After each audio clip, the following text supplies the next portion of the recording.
If your Tesla stock is down and now you need another job, well, you could do some accounting and bookkeeping for Meet Kevin. Just send an email to jobs@meetkevin.com with your resume and your expectations. Let us know what it'll take for you to move out to California, because we need some help. And quite frankly, every Tesla investor needs some help. And that's why we have a holidays coupon code down below expiring today, okay? All right, now let's talk about Tesla, folks. Wow. Tesla, another rough morning. At least that's how things are starting. Let's go ahead and talk about all the things that are going on Tesla and my first impressions of full self-driving. So in this video, we're gonna talk about 4680 production. We'll talk about NIO, Shanghai, COVID lockdowns in China. We'll talk about Elon's shift in his behavior, and then we'll talk about FSD. So we've got a lot to cover. Let's hit it. Okay, so first, 4680 production. This is actually really good news. So Tesla has finally started providing a little bit more updates into some of the good news that's going on at Tesla. And I think folks are completely blinded by how impactful the structural battery packs of the 4680 cells are going to be. These cells are not only expected to charge substantially faster, last substantially longer, be a lot safer, and be less expensive for Tesla to produce, but they are expected to be the core of the Tesla Cybertruck, providing it potentially a substantially longer range, and there are now rumors of potentially a faster supercharging network, like a supercharging network, or probably something more like a supercharger V2 or some kind of better name. But anyway, that could charge the Tesla Cybertruck even faster, because if you have a lot of battery and a lot of range, you don't want that supercharger stall, well, basically bogged down by Cybertrucks all day long. You gotta keep people moving so people can get charges. And so there's a rumor about a potential V2 supercharger coming out. Anyway, these 4680s are expected at this point to be in production at a rate of, well, let's see, in the last 7 days, they announced they did 868,000 cells, enough for 1,000 vehicles. If all of these exclusively went into Cybertrucks, depending on what size of vehicle they're talking about, maybe it's only 500 Cybertrucks, right? Again, depends on the range they're talking about here, if they're comparing, say, Model Ys to Cybers. Let's say there are 1,000 Cybertrucks, though. That would still be enough for 52,000 Cybertrucks the first year. And we expect that production to really go into effect this year for the Cybertruck, which will be a pretty big game-changing catalyst for Tesla, since they'll finally enter the sort of rugged market, if you will. That's going to be big, not only for construction, but people who like towing, people who like camping. It's going to be pretty dang incredible. Unfortunately, in the meantime, we have some very depressing short-term news, such as NIO cutting their delivery guidance for Q4 due to the disaster that is going on in China. NIO obviously sells vehicles in China, so they give us a nice leading indicator of what to expect when they provide guidance cuts for China. And remember, Tesla does sell a lot of vehicles in China as well. NIO's guidance went from a production guidance and delivery guidance of 43,000 vehicles to 48,000 vehicles in just one quarter. It's actually pretty good production from NIO. That's not bad. It's a midpoint of about 45.5 thousand vehicles in just a quarter. They reduced that to 38.5 to 39.5 thousand vehicles expected. That's a midpoint of about 39,000 instead of 45.5, which basically represents a 16.3% drop in Q4 outlook. That's not good, and that is definitely weighing on Tesla sales, and a lot of this is happening because of COVID in China. Now, some of these things are absolutely ridiculous. But what's not ridiculous is the fact that for $2,900, you could shadow me for a day and fly with me on my private jet as we go look at real estate. Take a look at the link down below. You'll see two links, one for the jet and being able to shadow me for a day, and the other one, the programs on building your wealth. That $2,900 is probably going to double soon after this coupon expires. So consider locking in. We can book you anytime over really the next year. We're pretty flexible.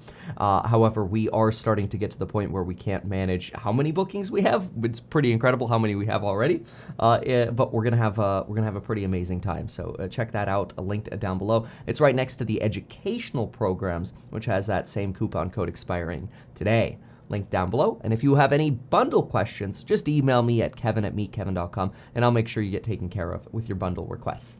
So, regarding Shanghai, All right, so there was a rumor that Shanghai was going to shut down on the 25th through the end of December. It looks like Shanghai actually ended up being shut down on the 24th, and so this led to some suggestions that, wow, Tesla's letting everybody go home early, things must be really slow.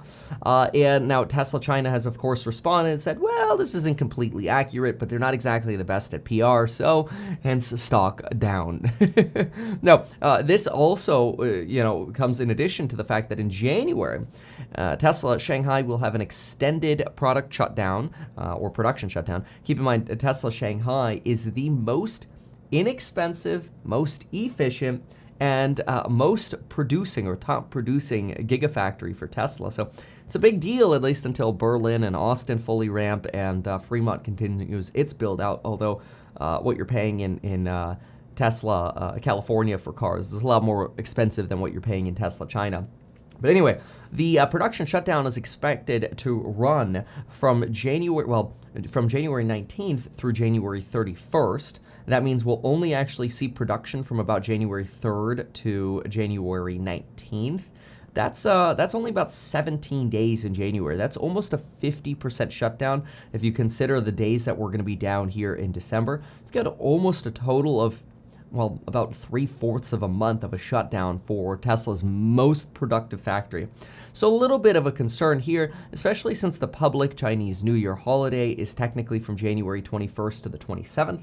So the fact that Tesla's going to be shut down from the 19th through the 31st, 4 more days, 2 here, 2 there, is a little bit concerning for some regarding production in China. Now, in fairness, it's worth noting that less people are buying cars in China right now because of, well, COVID. It's a complete disaster right now. Now, part of that is actually because China is lifting a substantial amount of their COVID restrictions. They actually just started removing their inbound traveler quarantine requirements, which will be fully lifted on January 8th after 3 years of almost zero COVID policies. They'll also begin processing visa applications again. They've downgraded the management of COVID, which originally allowed them to implement those really restrictive policies and lockdowns in China, which have become so famous for being an example of authoritarian government. And they've changed the name of the virus from the new coronavirus pneumonia to new coronavirus infections. All of these changes are now sort of an abrupt U-turn, making it easier for people to actually conduct business and live in China. At the same time, China is also not going to publish a daily COVID surveillance anymore.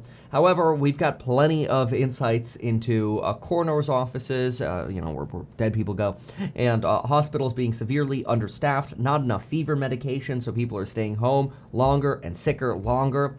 The peak of this COVID surge is expected to be in January. Manufacturing tech hub, going to butcher this one, Zhejiang province, which is also known as iPhone City, is seeing 1 million COVID cases a day in just one city. That's expected to double in about 2 weeks from now, which puts us around January 10th. Activity is dropping everywhere. Retail sales, shops, restaurants down 18%. Subway ridership is down 70% below its 2019 levels. Factory worker production, export production, car sales, real estate sales, everything is plummeting because everyone's sick. Daily steel production is down 3.4%. And exports to South Korea are down 27% in just the first 20 days of the month. China's insured units for Teslas last week, it came in at just 8,915. Those are new insurance registrations. That's down from 10,254 just last week. This is obviously clearly leading less Chinese to buy cars because everybody's freaking sick. It makes complete and logical sense. And usually, and this is my opinion, what happens in situations like this is rather than having a pull forward effect, which is kind of like when you have like a Black Friday sale, right? Let me give you an example. You do a Black Friday sale and you're like, hey, Black Friday, use the coupon link down below, get your programs on building your wealth and the educational programs and stocks and real estate, Black Friday sale, okay? Usually when you have a really, really, really big sale, you sell less product in the weeks thereafter because people who would have ordinarily bought in the weeks thereafter have pulled forward their demand to a Black Friday, let's say, in that example, right? The same thing happens in like solar sales or maybe even Tesla America, where everybody kind of rushes in at the end of the year, buys, and then you have slower sales in January. That's normal. That's called a pull forward. Well, in my opinion, what's happening with COVID is you're actually not destroying demand because everyone's car sales are going down, right? NIO's car sales, Bentley car sales, Tesla's car sales. This is not a Tesla loss of sales. This is a Tesla delay of sales. It is a push back of sales. And the stock dropping on that is not actually, in my opinion, fundamentally sound, because sure, you're slightly delaying a little bit of your revenue, but it's kind of ridiculous since that revenue is still expected to come. If anything, you want to potentially consider betting on which company is going to be best when it comes to the rebound, when Chinese actually start returning in droves to purchase vehicles once everybody's kind of gone through, the sickness. Okay, now, that said, let's consider inventory in America, for example. It's kind of a fun little experiment to just hop around and explore what's going on with inventory in America. It was just about a week and a half ago that I posted showing how many vehicles it seemed like they were available in different areas. And that has now vastly changed. I mean, this is 93004. There are no Model 3s available. If I go to sort of the South Florida zip code 33324, that's where I used to live, I got nothing. If I jump to Model 3, I got nothing. Look at that. I could pop between the two. I got nothing. So it's actually pretty incredible how it seems like all of this inventory is almost instantaneously sold out. So really quite impressive, and hopefully we'll see some really good numbers there at the end of the year for Tesla. Now, I do want to touch on Elon. I sent an email to VandaTrack, and I'm a little bit disappointed because they gave the answer to the Wall Street Journal and didn't respond to my email, although usually they respond to my emails.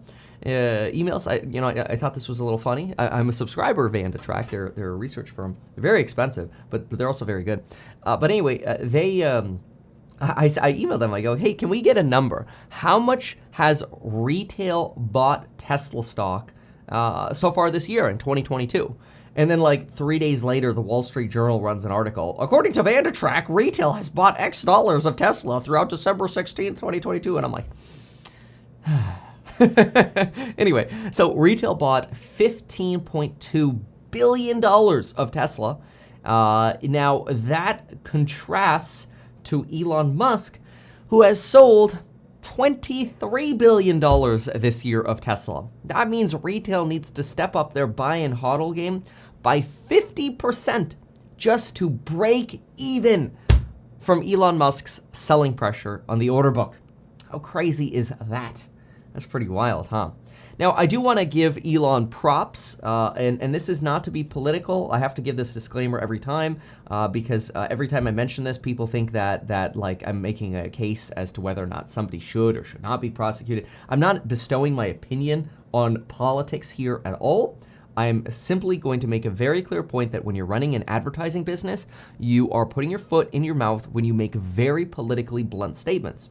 I explained this many times. I just have to be very careful about how I say it because, look, I try to be politically neutral on this channel. Everybody has some biases. I really personally think I'm like a 51-49. I think I'm so in the middle as much as you possibly can be. But anyway, I think that Elon has changed recently. I've seen him on the Twitter Spaces where he came in for an hour and spoke. I've seen him on the All In podcast. He did a great job on there. He's actually been very, very comforting. He's realized that there are, mistakes that have been made and things could have been done better. And his goal is to stop making those mistakes and try to basically fail fast and improve quickly. And I appreciate that as an entrepreneur. I feel the same way. But what I've also noticed is he's really toned down his rhetoric on Twitter. Now, he'll still respond to, things on Twitter that are potentially wild and outrageous. Like he responded to Dmitry Medvedev going, oh, interesting thread. That doesn't mean he believes it. Of course, everybody freaked out over that. I'm okay with that. Like, please reply to people crossing the border. Bring attention to it. Reply to Dmitry Medvedev. Bring attention to it. Reply to anything you think is interesting. All for that. All for that. Please. I think it's absolutely wonderful. And so I think he's been doing a fantastic job of doing just that. However, when he said prosecute Fauci, that was peak stupid. That was peak stupid. The good news is he's off of peak stupid. Again, I'm not bestowing my opinion as to whether or not that should or should not happen. It's just solely that you should not say that as an advertising company, right? You just alienate 50% of Americans. It's stupid. But he's actually pulled back from that. He's not doing that anymore. So I was worried that was actually going to be like the start. And now it's like he's found his new, more 60%, 70% on the right wing kind of tranche, and it's like, that's it. These are my homies now. F everybody else on the other side, right? I was worried about that, but I think he's really kind of reined himself back in, and he's being a little bit more neutral again, which is very, very comforting. He also talks about the cost structure of Twitter having been improved 3 to 4x, Twitter no longer being on the path to bankruptcy, the fast track to bankruptcy at least, burn rate of less than $1 billion per year, should break even in 2023. Very, very good. Very, very, very good. So I'm very proud of Elon for his changes. I did just get the full self-driving. Unfortunately, I went on a flight. I bought a plane because I was going to make a joke that, well, since I can't get autopilot, I'll buy a plane which has autopilot. The name autopilot came from aviation, after all. Of course, the same day that I go to pick up my plane, which has autopilot, I get autopilot in the Tesla, and I'm like, yeah, that is the day I would get autopilot. Anyway, so I finally got to try it out yesterday, and I have to say, very impressive. There was a moment where somebody was severely crowding my lane, which it was a minivan. I had to take over and jerk over. So this was when the other vehicle was right next to me. So I don't know if that was harder for the Tesla to see or something like that, but I did have to force take over. I did also, again, revisit the frustration of not actually having a horn. That's because I as that happened, I hit the horn and kind of turned the wheel because I'm like, stop, like, I'm here, right? That's the purpose of a horn. To the 1% of people who think you don't need a horn, wake up. There are situations where you might need a horn. But the thing is, as drivers, we do use our horn generally very rarely. And so having driven for 14 years, maybe even more, 14, 15 years, my human reaction is always, if this is the steering wheel and you need to, in a situation, react quickly, you hit the middle, right? But the early Model S Plaids, the early yoke models, which include some of the X's and other cars, you actually have to hit the button panel on the right, which I have extremely difficultly or strongly complained about on Twitter as being completely stupid. Like that, yes, I understand the horn works when you do that, but it's not innate in an emergency or in an urgent situation, I should say, right? It's stupid. Fortunately, and this is what I do like about Tesla, they changed that. About 2 months after I got my car, and I'm not trying to take credit for it, but I did a lot of bitching on Twitter and on YouTube. About 2 months after, they actually added that sensor back to the middle of it. Very, very proud of Tesla for doing that. I just don't have it. Okay, enough about the horn. I just wanted to share that as an opportunity to show that Tesla does listen. Okay, and I think that's very important for a company, and I'm proud of them for that. Otherwise, I had other situations where a vehicle was about to crowd into my lane, and my Tesla was slightly behind it and slowed down, saw that. Many very impressive unprotected left turns, really cool. I will say the creep is probably the neatest thing about full self-driving. This is basically where if the car's at sort of an intersection and maybe you have a bunch of parked cars on the left and right, you can't really see oncoming traffic, it just slowly sneaks up to kind of get that visual down the left and right alley. Really impressive. I would say I had nominal interventions. And in certain, there was one instance where it kind of went into an area that it thought was an intersection, and it treated it more as an intersection like a stop sign, when the reality was it had the right of way to kind of turn. But little edge cases like that were very rare, and I didn't even take over in those cases. The car ended up figuring it out itself. Very rarely did I have to take over, and so I have to say I'm very impressed. At this thing's ability to drive me into a parking lot, to go to pick up a bagel, to get me home from that parking lot without me having to do anything. Shocking. Really, really shocking. This is the future. People don't realize that Tesla is a tech company, right? And this is where, if we look at the models for Tesla, oh my gosh, let's talk about models. Man, you know, who would have thought that you would come to this channel and you'd get to talk about models? I mean, like, so sexy. These models are so hot. Like, they're such a turn on. Look at this. Really here, I want to mention that, you know, obviously you've seen this spreadsheet before, but one of the things that's remarkable about this is, you know, this represents about a $6,000 decline in revenue per vehicle. But, you know, because we're sitting somewhere around at about 52,000 per vehicle right now, right? But if we could maintain 52,000 a vehicle because of FSD, oh boy, that would be incredible. But not only would that be incredible, I want to show you a few things, okay? Because you have to really play with this. So if revenue goes down to $47,000 a vehicle, 4.2 million vehicles by 2025, 50 PE, you're sitting at a $585 future price target. Given how low it is today, it's a complete bargain is what it feels like. Hashtag not financial advice. Yes, I am a licensed financial advisor, but this is not personalized financial advice for you, right? Anyway, but what I want you to see is, watch this, okay? So I'm not gonna add FSD in here, because if I add FSD in here, I'm only gonna give it 30% margin, right? I want you to see this, okay? Watch this. So instead of going RoboTaxi here, we're gonna go FSD, okay? Now what we're gonna do is we're gonna assume a 30% paid take rate, all right? So hold on. Let's make this 30%. But this needs to be not of the sales. This needs to be of vehicles. There we go. So this many vehicles of new production vehicles end up buying FSD. And we're going to multiply that by $12,000, or the current cost of FSD, right? So that's number of vehicles, 4.2, times 30%, which is this number right here, times $12,000, okay? That's $15 billion of revenue right here. Now we're gonna go over here, and we need to add this to cost, right? So expenses on FSD. Expenses on FSD are not gonna be 70%. They might be closer to 10% above and beyond the R&D expenses, which are part of OpEx, which we already have, right? So now we're only gonna do a 10% expense over here on the FSD revenue. This is what people don't understand about Tesla. And boy, when Wall Street realizes this, holy crap. Okay, so now we're gonna take this expense out. Let's go ahead now and add up all of these expenses. Let's make sure we actually have all of our boxes in here. Let's grab that one as well, enter, good. Now, what's the future price target? Look at that. That adds $100, folks. You add $100 to the potential future share price by making this change. Now you go now type in that this sucker's selling for $120 a share as its present value. I mean, you potentially see the stock increase 80% every year for the next 3 years. That's insane. In the meantime, though, you have to buckle up for bankruptcy, because that's basically the direction we're going in.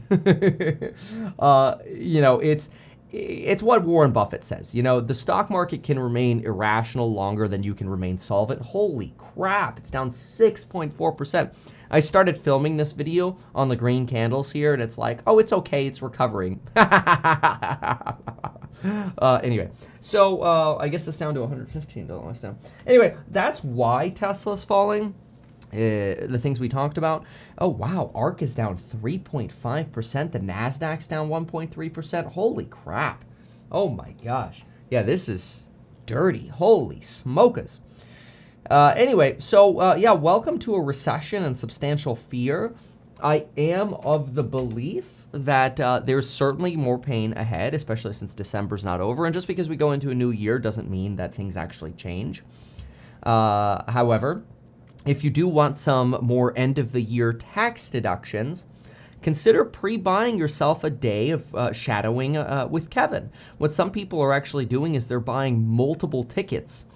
So that way, when the price goes up, they could fly with me in, March or February or maybe even January, and then again in the summer and again in the winter. We're going to be doing this for a while, so it's going to be pretty cool. I think it would be very beneficial if you have not already bought one of the courses to buy one of the courses, rationale there is get caught up on sort of my perspective there. And then when we do shadowing, you can be the most efficient with your time.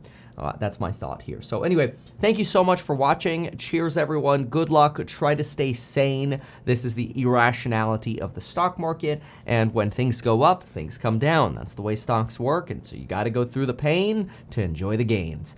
Oh, it's almost cringe. It's true, though. It's hard. Oh, well. Good luck.